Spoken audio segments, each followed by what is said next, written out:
Hello and welcome to Lunchtime Politics. First, the highlights.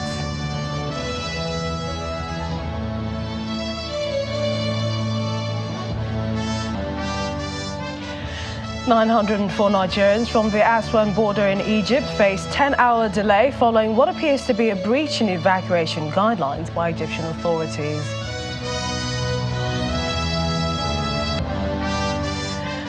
Bayelsa Election Tribunal begins sitting, receives 31 petitions.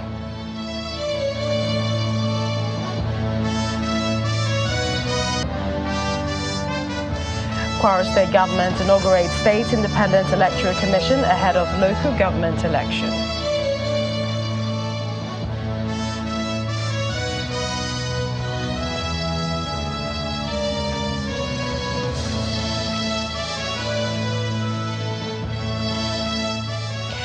Welcome to the program. I'm Millicent Walker in Lagos.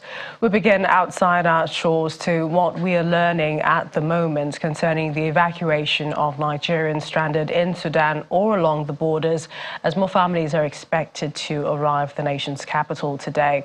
According to the head media of the Nigerians in Diaspora Commission, NIDCOM, from the Aswan border in Egypt, about 904 Nigerians are expected and almost 300 from the Port Sudan.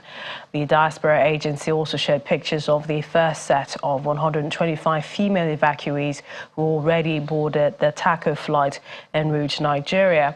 However, according to NIDCOM, 2 persons are said to have joined the group of evacuees without valid documentation, which may cause a delay set to be for 10 hours, in spite of the number of aircraft on ground to evacuate them. Recall that the Egyptian authorities had listed a number of conditions and guidelines for which the Nigerian government and the evacuation agency should abide by before the Nigerians will be airlifted.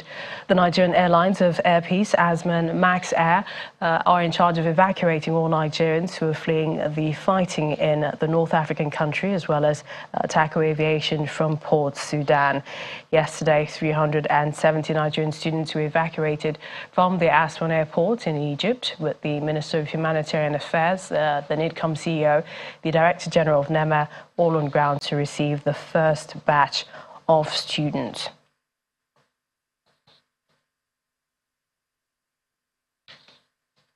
Well, we await the update on that situation. But away from the crisis in Sudan, back home, former head of state General Yakubu Gowon is urging Nigerians to accept the decisions of the Election Petition Tribunal. He stated this at a symposium in honor of former Justice of the Supreme Court in Abuja. Now, General Gowon adds that only an impartial and independent judiciary can ensure the protection of the country's democracy. Notable legal minds are among the dignitaries that gathered for the posthumous centenary celebration of former Justice of the Supreme Court, late Justice Chike Idigbe. The jurist who rose through the ranks to the position of Justice of the Supreme Court is known for delivering judgment in several landmark cases. Speakers at the event applaud his fearless advocacy for justice and the rule of law. Words that we are celebrating today are contained in the decisions of Justice Digbe. They have the power of creation, power of elevation, encouragement, admonition, teaching, and guidance of greater humanity. They were words subtly used in the direction of truth and justice. Yes, you may see an event, it may look like that to you. You may actually be present when something happens. When it gets to court, the judges were not there. The lawyers were not there. And they have rules by which they operate. What kind of evidence is admissible and what kind of evidence is not. If you don't bring the evidence of what happened when you are there in the format that the law prescribes that it should be presented, the case is dead on arrival. The conversation here is about the state of affairs in the nation's judiciary, especially as attention shifts to the bar and the bench following election litigation. However, the former head of state, General Yakubu Gowon, has a word of advice for all Nigerians. We need to allow the apex court their deliberations and come up with their decisions. And as the public and ask the public to be humble enough to accept their decisions as final in order to maintain the sanctity of the judiciary as individuals and institutions. I think this is very important at this stage with all the litigations, tribunals, etc. that are now going on. Let us give the judiciary the opportunity to do their work, and let us accept their decision as it is. The integrity of the judiciary has been questioned in recent times, but General Yakubu Gowon describes it as the bedrock of the society and the guideline of the Constitution. Towards this end, it has its work cut out for it as it gets set for the May 8th hearing of the Election Petition Tribunal. Ella Daniels, Channels Television News.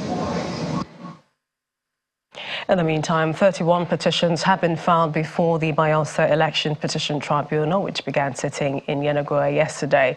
The tribunal's secretary, Abba Dahiru, said the tribunal received the petition, out of which 22 are for the State Assembly election. The tribunal's chairman, Justice O.M. Fagbemi, warned litigants and counsels to avoid seeking unnecessary adjournments through frivolous applications and preliminary objections that could waste the court's time. According to him, such tendencies usually pervert the course of justice. In the inaugural address to formally begin the tribunal proceedings, he reminded litigants that the tribunal was time-bound, hence the need for all to cooperate to ensure speedy justice. Well, we will be talking to a senior advocate more about the election tribunal's opening and some of the expectations. But let's tell you that young Nigerians must reach out to connect and build bridges with their colleagues in semi-urban as well as rural areas who are not as privileged and exposed as they are in order to promote and secure victory for the kind of candidates they want in elective public positions. Well, this is coming from Nigeria's Vice President, Professor Shibajo, who made this known in a statement released by his office. He says the ideology will be useful in fixing the missing link in youth participation in Nigerian politics. He expressed the view while interacting with young Nigerians under the auspices of the Global Shapers Community Abuja Hub, who were at the presidential villa on a courtesy visit. Professor Shibajo also says only a small fraction of the youth population who are most vocal and articulate have impacted the political landscape. According to him, quote, "Our politics is still divided even among young people, and the reason why they cannot find the critical mass that it takes to promote the kind of candidates they want in public office is because even among the young people who are interested, their message is still restricted to themselves. To make a difference, they must cross that line and be speaking to the masses of young people in our society who don't have the privilege of knowledge or exposure that this other group has, which really, for me, is the next stage of politics in our country."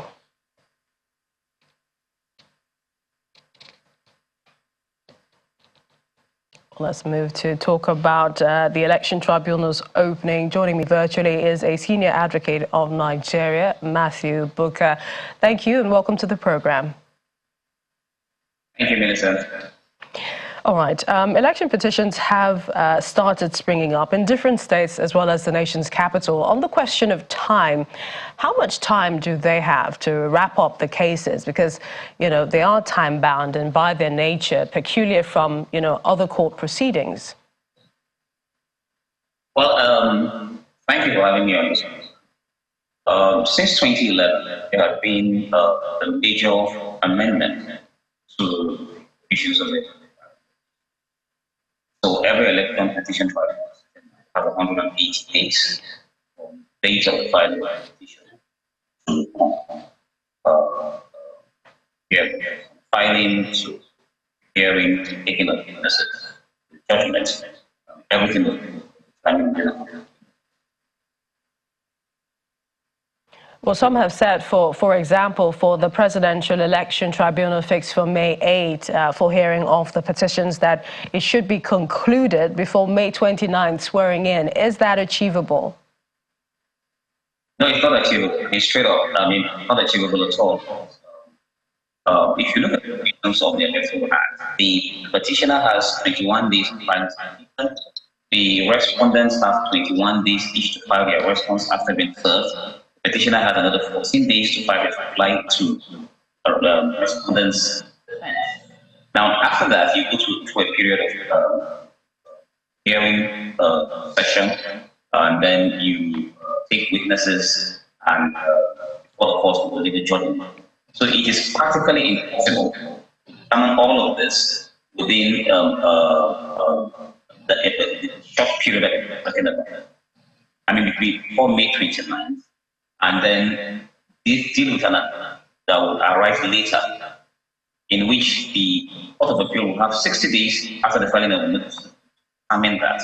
So it is practically impossible that judgments will be delivered at the tribunal and also appeal determined by the Supreme Court as a related to the presidential election before May 29th. But surely that is also not unconnected with what we've heard from the tribunals, the charge for litigants and lawyers to avoid unnecessary adjournments, frivolous applications. This continues to be one of those thorny issues in the profession, doesn't it? Well, before I get to that, you must understand the timeline given by stated by the law. Before we talk about litigants, and there are timelines, and these timelines themselves will not permit election petition before the swearing-in date. As I said to you earlier, you have 21 days for the petitioner, 21 days for the respondent. That's 42 days already. Then you have another 14 days for petitioner to respond, depending on when the respondents are set. So those timelines cannot be negotiated. So it is not an issue of litigants and the lawyers or the time. I think the election for quite some time now must give credit to the Nigerian courts, to the Nigerian judges and lawyers who are here before the Election Petition Tribunal. Things are done timelessly. I do not know of any Election Petition Tribunal that will allow any petitioner to come and determine things at his own pace.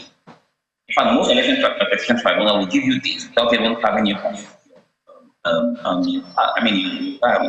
whether the date is convenient for you or not as unconventional, because they know that there are lawyers who are in different tribes. So Election Petition Tribunals judges try as much as possible to take charge of proceedings and determine the timeline for which certain things are to be done. And that is for those timelines that are not provided by the law, by the Constitution and the Electoral Act itself. So most of the things that you do in Election Petition Tribunal have timelines that have already been provided by the law itself, and nobody can decide what.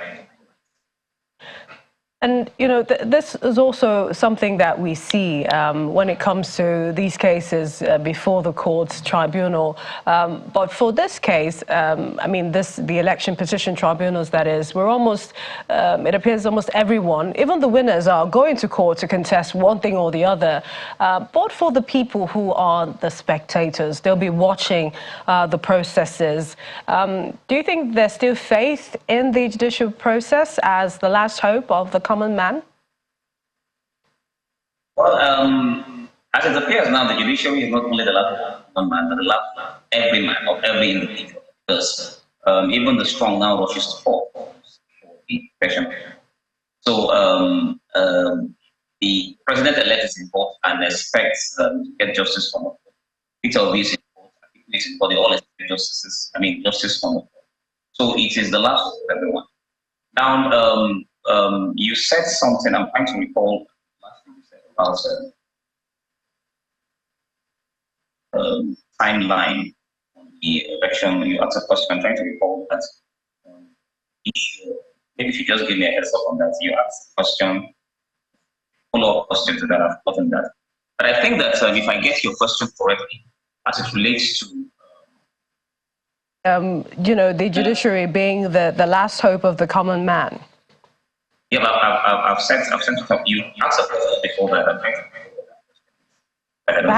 Perhaps what I mentioned was that even some of the winners are going to court, so there might that's also correct. be... That's correct. That's what I wanted. Now, the thing is this: if a petitioner goes to court, say a respondent did not finish, and that the petitioner won the election, the respondent by the Electoral Act has the right to also question your eligibility to maintain that petition. Say, you do not even have a local settlement petition, or that the votes you are claiming you won or you secured, he also has an objection to those votes. So it is not a question of winners going to the tribunal, but also the winners showing the court that what the petitioners are saying in some cases are not correct. And there are a lot of instances come up. If Mr. A says, I won an election with 1,000 votes, and Mr. B comes up to say, no, you did not win this election against 1,000 votes. I actually won the election with 1,200 votes. But even in the 1,000 votes that you got, they were voting here, there were malpractices here, there were infractions here. The respondent has the right to that such actually occurred. The other aspect of it will be if a petitioner takes a respondent to court to say, well, I won election, not you. The respondent has a right to show that the person was not even qualified in the first place to have even maintained, to have even participated. So you cannot come to court to say you want to be declared. So that is some of the things you have seen in the presidential election, where Mr. A will say this, and Mr. B will say, look, you're not even correct, because you yourself are not even qualified to be here. So it is not a case of winners going to the tribunal, but winners showing that the petitioners themselves have committed certain infractions which the tribunal ought to, and it provides a balance, which is really good, in the sense that you do not hide certain infractions that are favorable to you, and bring out the ones that are not favorable to you. The respondent also have the right to say, look, there are infractions that have been committed in areas where you benefited from, and I'm showing that to the tribunal, and the tribunal ought to look at both. At the end of it, what's important is the tribunal should be able to determine who among the two combatants won the secured the majority of lawful votes. That's why at the end of the day, in every election tribunal, what the court determines is who secured the majority of lawful votes. So each party wants to show that I got highest vote. It is. I was going to say that it is really a task for the bar and the bench, in this case. We look forward to, the fireworks in the coming days. We would like to thank you. Appreciate your time for joining us. Mr. Matthew Booker is a senior advocate of Nigeria. Many thanks. Thanks for the invitation. Well, just before we go on the quick break, just to remind us in the story we had earlier brought to you, the Minister of Works and Housing, Babatunde Fashola, he was given a designation which was inaccurate, Minister of State for Works and Housing instead of Minister of Works and Housing. So this is a correction. He is the Minister of Works and Housing. We go on a quick break. When we return, we still have more political stories. Stay with us.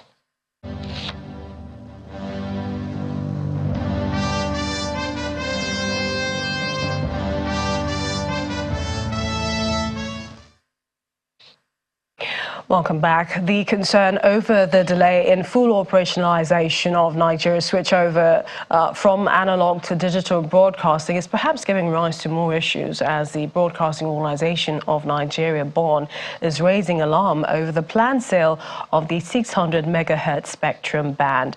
The Executive Secretary of the Broadcasting Organization of Nigeria faulted the planned sale before the full switchover to digital broadcasting, which according to him is only at 2% of the entire country.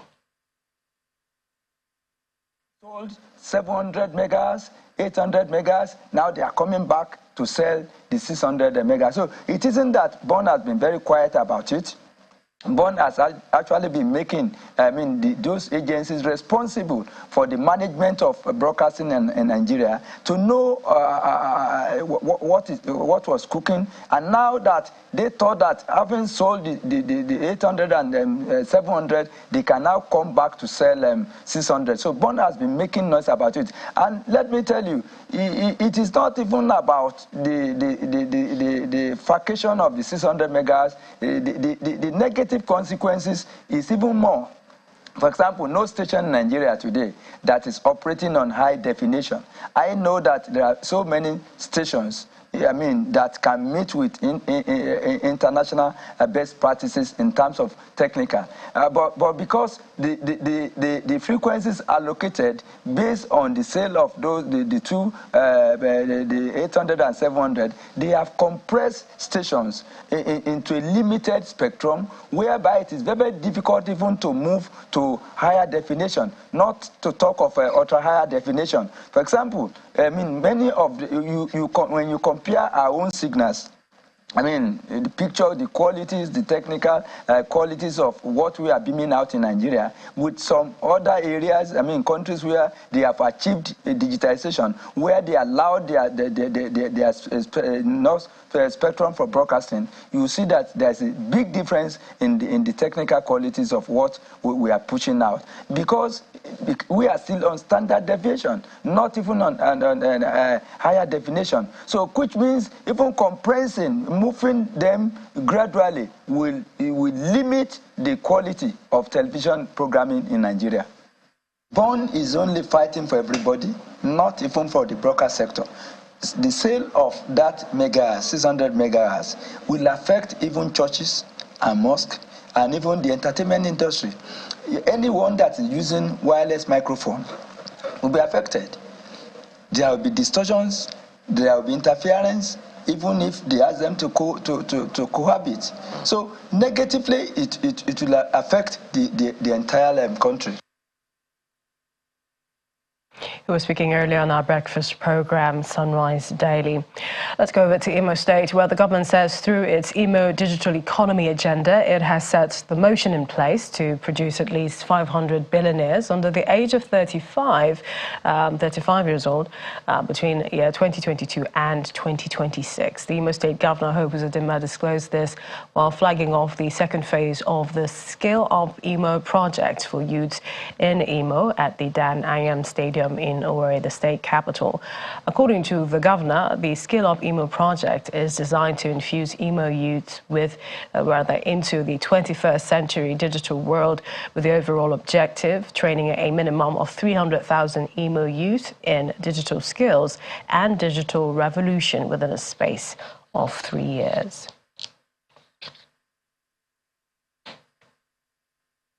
Well, staying in Imo State, Jerry Chukwueke he's the Chief Technical Advisor at New Imo Project. He joins me now. Glad to have you join us. Welcome. So some would say, why now? Why is this project important now? Is it because the Imo governorship election is around the corner? Well, thank you very much for having me. The unfolding story in Imo is so exciting. People need to hear about it and be a part of it. I was out there yesterday with the governor, and the fact of the matter is our young people are very excited because we have a great opportunity to grow our young people in information technology, and the government and the governor of Imo State is actually investing in equipping them so they can be part of the global workforce, even remotely. When you go to one of the key sectors of our economy, what's happening in oil and gas, one of the major players, for example, Walter Smith, is building an industrial park out in Asa. And we want our young people equipped and ready for the jobs of the future and the global economy. Very, very important. In addition to that, we want the Imo young people to be not just a part of the global workforce, but to connect across the world with what's going on and take full advantage of the opportunities. You go beyond that. Also yesterday, the healthcare program that the governor has invested in counterpart funding to not only bring healthcare to Imo workers, but to Imo-lites in general. Next week, We're going to have the vice president here to commission the Rashi Naval Water Project access to the sea in partnership with Imo State government. That's a big deal for us because we're going to have access to the sea now. And in addition to that, our great governor has just gotten approval of the federal government for Uguta to become an export-free zone. So our young people have more and more opportunities. Indeed, Mr. Chukwueke, they sound like laudable, laudable projects. But then we understand the Nigerian Labour Congress is on strike in Imo State, and you talked about the workforce. They're asking for, they are on strike due to the non-payment of their allowances, pensions. So what's the response of the government to this? Are those not part of the issues, that the government should be looking at? Well, thank you for that.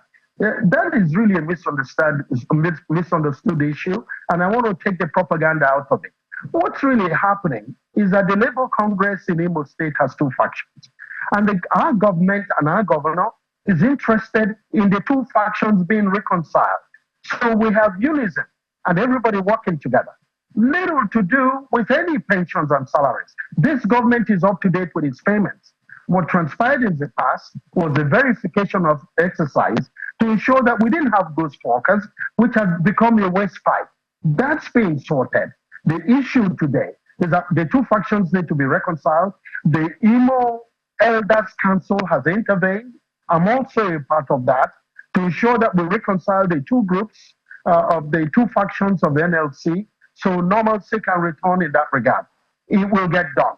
I have no doubt in my mind about it because Imo is not only open to business, Imo will remain a destination for local and foreign investment and our people in the diaspora.